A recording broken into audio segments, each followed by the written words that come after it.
नमस्कार, आप देख रहे हैं 4 PM और मैं हूं आपके साथ सिमरन।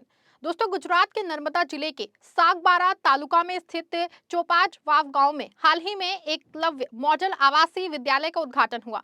ये कार्यक्रम आदिवासी विकास मंत्री नरेश पटेल के हाथों संपन्न हुआ, लेकिन इसमें स्थानीय विधायक चैतर वसावा को आमंत्रित नहीं किया गया। आपको बता दें कि चैतर वसावा आम आदमी पार्टी के विधायक हैं और डेडियापाड़ा विधानसभा क्षेत्र से चुने गए हैं। उन्होंने इस घटना को राजनीतिक भ्रष्टाचार और सिस्टम की कमियों से जोड़ा है। उन्होंने आरोप लगाया है कि भाजपा नेता और प्रशासन उनके खिलाफ साजिश रच रहे हैं, क्योंकि वो जनता के टैक्स के पैसे के दुरुपयोग पे सवाल उठाते हैं।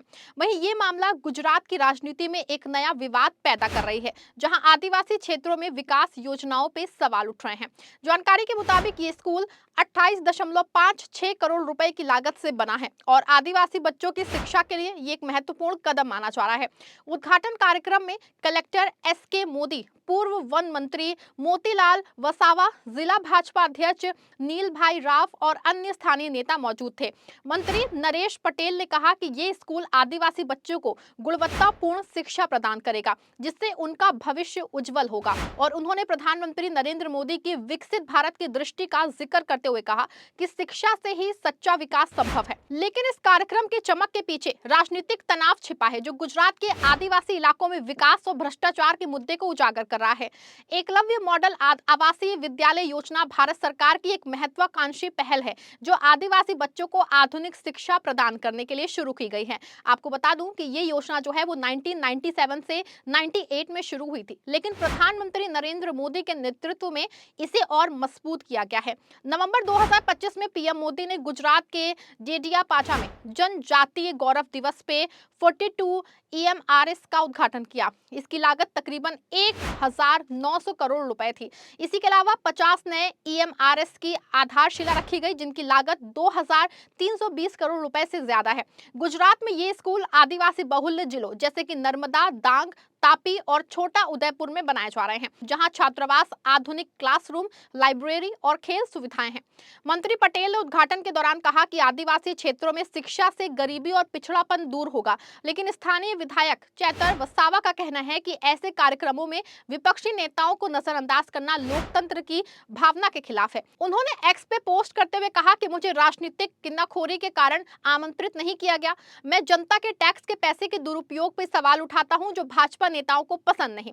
दोस्तों, आपको बता दें कि चैतर वसावा गुजरात विधानसभा के सबसे युवा सदस्यों में से एक है और उन्होंने इस घटना को भाजपा की राजनीतिक साजिश बताया है। उन्होंने कहा कि पहले भी उनके निर्वाचन क्षेत्र के नव निर्माण चिकटा तालुका के उद्घाटन कार्यक्रम में उन्हें आमंत्रित नहीं किया गया था। वसावा के अनुसार भाजपा नेता विकास के बड़े बड़े दावे तो करते हैं, जैसे गुजरात मॉडल, विकसित भारत और विश्व गुरु, लेकिन हकीकत में आदिवासी क्षेत्रों में भ्रष्टाचार व्याप्त है। वसावा ने आरोप लगाया कि नर्मदा जिले में भाजपा नेताओं की मिली भगत से भ्रष्टाचार हो रहा है। उन्होंने 2022 में फर्जी वर्क ऑर्डर के जरिए 8 करोड़ रुपए के घोटाले का जिक्र किया, जहां कुओं, चेक डैम और लिफ्ट इरिगेशन स्कीमों के लिए फर्जी जो है भुगतान किए गए।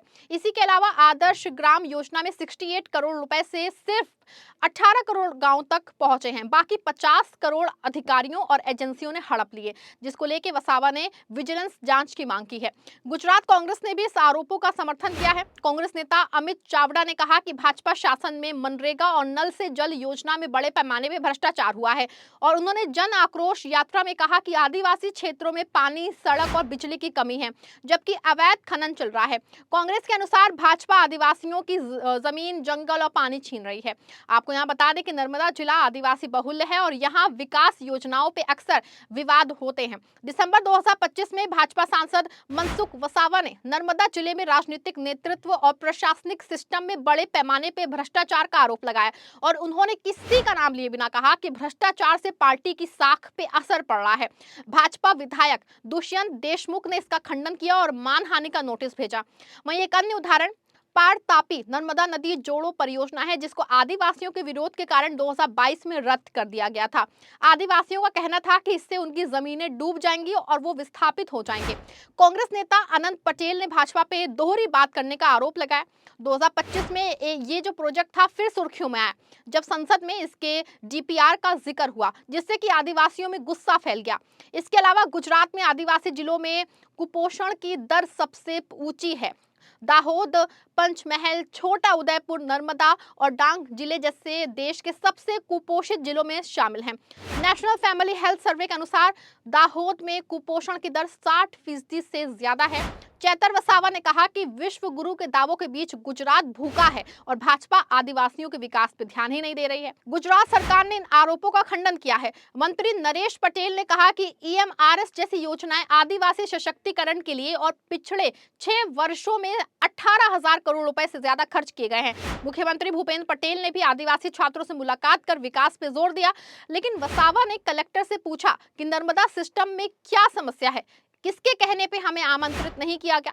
जानकारी के मुताबिक भाजपा के भीतर भी दरारें दिख रही हैं। सांसद मनसुख वसावा ने पार्टी के भीतर भ्रष्टाचार का उस पर सवाल उठाए हैं, जिससे कि आंतरिक कलह बढ़ी है। और उन्होंने कहा कि छोटे मोटे कॉन्ट्रैक्ट्स में कांग्रेस वाले ही दिखते हैं जो भाजपा को नुकसान पहुंचा रहे हैं। वहीं ये विवाद जो है गुजरात के आदिवासी क्षेत्रों में राजनीतिक ध्रुवीकरण को बढ़ा रहा है। नर्मदा जिले में आप और कांग्रेस भाजपा पे आदिवासियों के अधिकार छीनने का आरोप लगा रहे हैं। पंजाब मुख्यमंत्री भगवंत मान ने भी कहा कि भाजपा नेता अहंकारी और भ्रष्ट है और वो आदिवासियों के जल, जंगल और जमीन छीन रहे हैं।